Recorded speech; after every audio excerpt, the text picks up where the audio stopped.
नमस्कार, जनवार्तामध्ये आपल्या सर्वांचं स्वागत। सर्वप्रथम पाहूया ठळक बातम्या।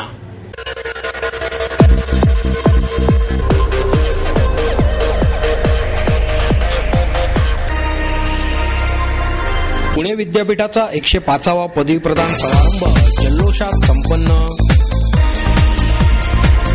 दूरचित्रवाणी चित्रपटांमधील हिंदू देवदेवतांचे विडंबन थांबवून सेन्सॉर समितीत साधू संतांचा समावेश करावा, प्रवचनकारांच्या संमेलनात मागणी। आणि पुणे पोलीस आयुक्तालय आणि विज्ञान न्यास यांच्या वतीने जातीय सलोखा राखण्यासाठी एकता दौडचे आयोजन।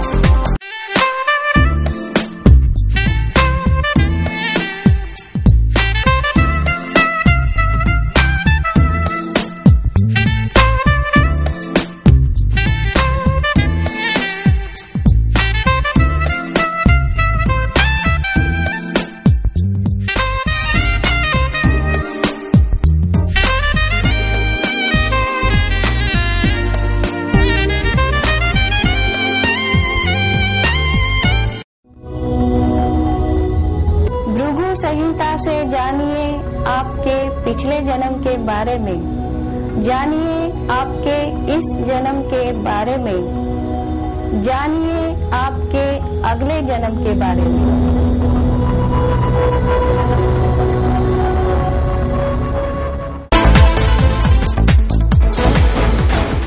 पुणे विद्यापीठाचा 105वा पदवी प्रदान समारंभ जल्लोषात पार पडला।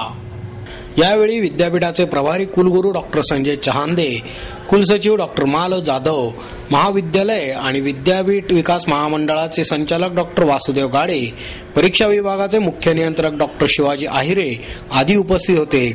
यावेळी बोलताना नॅक कार्यकारी समितीचे अध्यक्ष प्राध्यापक गोवर्धन मेहता म्हणाले, पारंपरिक उच्च शिक्षणाऐवजी विद्यार्थ्यांना कौशल्यावर आधारित शिक्षण देण्याची गरज असून त्यासाठी योजनाबद्ध कार्यक्रम आखायला हवा। देशात कला, वाणिज्य आणि विज्ञान शाखेतून दरवर्षी 30 लाख विद्यार्थी पदवी घेऊन बाहेर पडतात, मात्र त्यातील 10% तरुणांना रोजगार मिळतो ही बाब गंभीर आहे। त्यामुळे पदवीधरांना केवळ ज्ञान न देता त्यांच्यामध्ये काही मूलभूत कौशल्य विकसित करायला हवीत। त्यासाठी कौशल्याधारित शिक्षण देण्याची गरज आहे। सध्या शिक्षणाची व्यवस्था मरगळलेल्या अवस्थेत आहे असे सांगून मेहता म्हणाले, शिक्षणासाठी काही धोरणात्मक निर्णय घेण्याची वेळ आली आहे। केंद्र सरकारने उच्च शिक्षणात मोठे बदल करण्याचे प्रयत्न सुरू केले आहेत, मात्र हे बदल कधी आणि कशा पद्धतीने प्रत्यक्षात येतात हे पाहायला हवे। तात्पुरती मलमपट्टी करून व्यवस्थेत बदल होऊ शकणार नाहीत। त्यासाठी ठरवण्यात आलेली धोरणे आणि योजनांची पूर्णपणे अंमलबजावणी होणे आवश्यक आहे। डॉक्टर चहांदे यांनी गेल्या वर्षी करण्यात आलेल्या कामांचा आढावा घेतला। आगामी काळात विद्यापीठाच्या वतीने राबवल्या जाणाऱ्या विविध योजनांची माहिती, गेल्या शैक्षणिक वर्षांमध्ये उल्लेखनीय कार्याबद्दल अहमदनगर जिल्ह्यातील SMBST संगमनेर महाविद्यालयातील गणेश दत्तू शिंदे हा विद्यार्थी राष्ट्रपती डॉक्टर शंकरदयाळ शर्मा सुवर्णपदाचा मानकरी ठरला। पुणे विद्यापीठाच्या वतीने 62,103 स्नातकांना पदवी प्रमाणपत्र देण्यात आले। 310 विद्यार्थ्यांना PhD प्रदान करण्यात आली। दूरचित्रवाणी आणि चित्रपटांमधील हिंदू देवदेवतांचे विडंबन थांबवून सेन्सॉर समितीत साधू संतांचा समावेश करावा, अशी मागणी प्रवचनकारांच्या संमेलनात करण्यात आली। दौंड येथील विश्वव्यापी मानवधर्म आश्रमाच्या वतीने आयोजित महाराष्ट्रातील प्रवचनकारांच्या संमेलनाचे उद्घाटन पुण्यात झाले। आश्रमाचे अध्यक्ष सुमंत बापू हंबीर, आमदार अशोक पवार, म्हाडाचे माजी अध्यक्ष विजय काळे, महाराष्ट्र राज्य वारकरी महामंडळाचे कार्याध्यक्ष बापू छाजेड, देहूचे सरपंच कांतीलाल काळोखे, संत तुकाराम महाराजांचे वंशज सूर्यकांत मोरे, साईनाथ महाराज, आश्रमाचे विश्वस्त अनिल शहाणे आदी यावेळी उपस्थित होते। माध्यमिक आणि उच्च माध्यमिक शालेय अभ्यासक्रमात संत साहित्याचा समावेश करावा। 1ली ते 4थी या वर्गातील विद्यार्थ्यांना त्यांच्या आवडीच्या एका संताच्या चारित्र्याचा अभ्यास सक्तीचा करावा। त्याआधी सरकारने महाराष्ट्रातील संतांची यादी निश्चित करावी। इयत्ता 12वी पर्यंतच्या अभ्यासक्रमात नीतिमूल्यांचा समावेश करावा। दूरचित्रवाणी चित्रपटांमधील हिंदू देवदेवतांचे विडंबन थांबवावे, त्यासाठी सेन्सॉर समितीत साधू संतांचा समावेश करावा असा ठराव यावेळी करण्यात आला। जगद्गुरू संत तुकाराम महाराज आणि संतश्रेष्ठ ज्ञानेश्वर महाराज पालखी मार्गावरील मुक्कामाच्या ठिकाणी वारकऱ्यांच्या राहण्यासाठी पुरेशी जागा उपलब्ध करून द्यावी। देहू, आळंदी, पंढरपूर, पैठण, त्र्यंबकेश्वर आदी तीर्थक्षेत्रांच्या ठिकाणच्या नद्या प्रदूषणमुक्त करण्यासाठी शासनाने आराखडा तयार करावा असे प्रस्ताव यावेळी मांडण्यात आले। अनिल नाईक यांनी त्यास अनुमोदन दिले. सभागृहातील उपस्थित प्रवचनकारांनी प्रस्तावास मंजुरी दिली. पुणे पोलीस आयुक्तालय आणि विघ्नहर्ता न्यास यांच्या वतीने जातीय सलोखा राखण्यासाठी एकता दौड याचे आयोजन करण्यात आले. परिमंडळ 1 ची दौड नळ स्टॉप चौक ते शनिवार वाडा, परिमंडळ 2 ची दौड संत कबीर चौक ते शनिवार वाडा, परिमंडळ 3 ची दौड पुणे विद्यापीठ चौक ते शनिवार वाडा आणि परिमंडळ 4 ची दौड पर्णकुटी चौक ते शनिवार वाडा अशी आयोजित करण्यात आली होती. चारही परिमंडळाचे नेतृत्व पोलीस उपायुक्त ज्ञानेश्वर फडतरे, रघुनाथ खैरे, डॉक्टर ज्ञानेश्वर चव्हाण आणि संजय जाधव यांनी केले. त्यांच्या समवेत त्या परिमंडळातील शांतता समिती सदस्य, महिला दक्षता समिती सदस्य, पोलीस विद्यार्थी अभियानातील विद्यार्थी, विघ्नहर्ता न्यासचे दत्तक योजनेतील विद्यार्थी, विघ्नहर्ता न्यासचे सदस्य आणि विविध शाळेतील 250 ते 300 विद्यार्थी सहभागी झाले होते. या विद्यार्थ्यांनी सर्व धर्म समभावाचा संदेश देणारे बोर्ड हातात धरले होते. सर्व परिमंडळातून निघालेल्या दौड ही शनिवारवाडा पटांगणावर पोहोचल्यावर विद्यार्थ्यांनी देशभक्तीपर गीते सादर केली. यावेळी पोलीस आयुक्त मीरा बोरवणकर, माजी कसोटीपटू चंदू बोर्डे, विघ्नहर्ता न्यासाचे राजीव साबळे, मिलिंद भोई, महाराष्ट्र कबड्डी संघाचे माजी कप्तान शांताराम जाधव आदी उपस्थित होते. जातीय सलोखा कायम राहावा यासाठी दौडचे आयोजन केले असल्याचे ज्ञानेश्वर फडतरे यांनी यावेळी सांगितले.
मकर संक्रांतीची संधी साधून महापालिका निवडणुकीतील इच्छुकांनी महिलांना वाण वाटपाचे कार्यक्रम घेत मतदारांना खुश करण्याची शक्कल लढवली. तर महिला इच्छुकांनी हळदी कुंकवाच्या निमित्ताने घरोघरी वाण पोहोचवून निवडणूक गोड करण्याचा प्रयत्न केला. महिलांचे जथेच्या जथे गडबडीने स्टीलचा डबा, पातेले, टोपले, साड्या अशा वस्तूंचे वाण घेण्यासाठी येत होते. महापालिका निवडणुकीचे पडगम वाजण्यास सुरू झालेली असताना पक्षाचा उमेदवारी अर्ज भरणे, इच्छुकांच्या मुलाखतींना, वैयक्तिक प्रचार अशा राजकीय घडामोडींना वेग आला आहे. अद्याप कोणत्याही पक्षाचे तिकीट वाटप उमेदवार निश्चित झालेले नाहीत. मात्र इच्छुक उमेदवार स्वतःला प्रबळ दावेदार समजत असल्याने मतदारांना खुश करण्यासाठी कोणतीही कसर बाकी ठेवण्यास तयार नाहीत. याचा प्रत्ययच मकर संक्रांतीला आला. शहरातील अनेक प्रभागांमध्ये इच्छुकांनी मकर संक्रांती निमित्त हळदी कुंकवांच्या कार्यक्रमाचे आयोजन केले होते.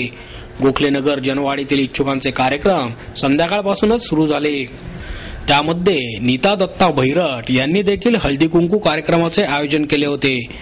यावेळी सामाजिक कार्यकर्ते दत्ता भैरट, युवराज शिंगाडे यांच्यासह अनेक कार्यकर्ते आणि महिला मोठ्या संख्येने उपस्थित होत्या. यावेळी महिलांना वाण म्हणून स्टीलच्या डब्याचे वाटप करण्यात आले. घरापुढील मानवात स्टेज, विद्युत रोषणाई, मंगलमय वातावरणासाठी सनईचे संगीत लावले होते.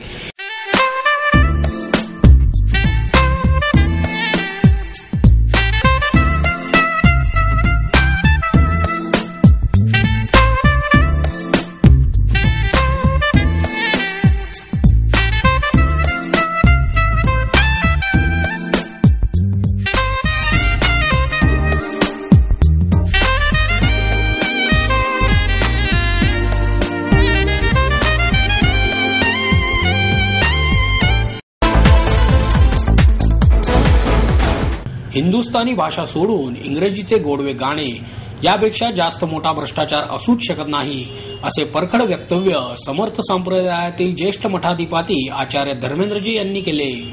अभिनव भारतच्या वतीने आचार्य धर्मेंद्रजींच्या व्याख्यानाचे यशवंतराव चव्हाण नाट्यगृहात आयोजन करण्यात आले होते. यावेळी बोलताना ते म्हणाले, सूर्यनमस्कार हा व्यायाम प्रकार आहे, मात्र मक्का पश्चिमेकडे असल्याने पूर्वेकडे पाहून नमस्कार करायचा नाही, हे धर्मांध मुस्लिमांचे धोरण आहे. मध्य प्रदेशातील सूर्यनमस्कार मोहिमेला विरोध करण्याचे हेच कारण आहे. चंद्राची पूजा करणाऱ्यांना सूर्याचे वावडे का, असा परखड सवाल आचार्य धर्मेंद्रजींनी यावेळी केला. छत्रपती शिवाजी महाराजांच्या भूमीत अफजल खान विवस्त्र होऊन नाचत आहेत. देशाच्या लोकशाहीवर आक्रमण करणाऱ्या गुंडाला दिल्लीवाले जावयाची वागणूक देत आहेत. यापेक्षा मोठे दुर्दैव ते काय? पाकिस्तानला खाकिस्तान बनण्यापासून कोणतीही शक्ती रोखू शकणार नाही. आरपारच्या लढाईची भाषा करणाऱ्या अटल बिहारी वाजपेयी यांनी त्याच वेळी पूर्व आणि पश्चिमेला बॉम्ब टाकायचे होते, नाहीतरी त्या बॉम्बचे काय लोणचे घालायचे आहे का, असा प्रश्नही त्यांनी यावेळी उपस्थित केला. धर्मचक्राच्या सावलीत बसून धर्मनिरपेक्षतेची भाषा करणे, हिंदुस्थानी भाषा सोडून इंग्रजीचे गोडवे गाणे यापेक्षा मोठा भ्रष्टाचार असूच शकत नाही. अण्णा हजारे यांनी या विरोधात आंदोलन करावे. भक्ती असते तेथे भय असूच शकत नाही, असेही त्यांनी यावेळी नमूद केले. देशाच्या संस्कृतीवर अनेक मार्गांनी अतिक्रमणे होत असून हिंदुस्थानची ओळख हरवत चालली आहे, असे मत गोविंदगिरी उर्फ आचार्य किशोर व्यास यांनी व्यक्त केले. चारित्र्य प्रतिष्ठान आणि पुणे पीपल्स कोऑपरेटिव्ह बँकेच्या वतीने गोविंदगिरी यांना राष्ट्रीय चारित्र्य पुरस्कार प्रदान करण्यात आला.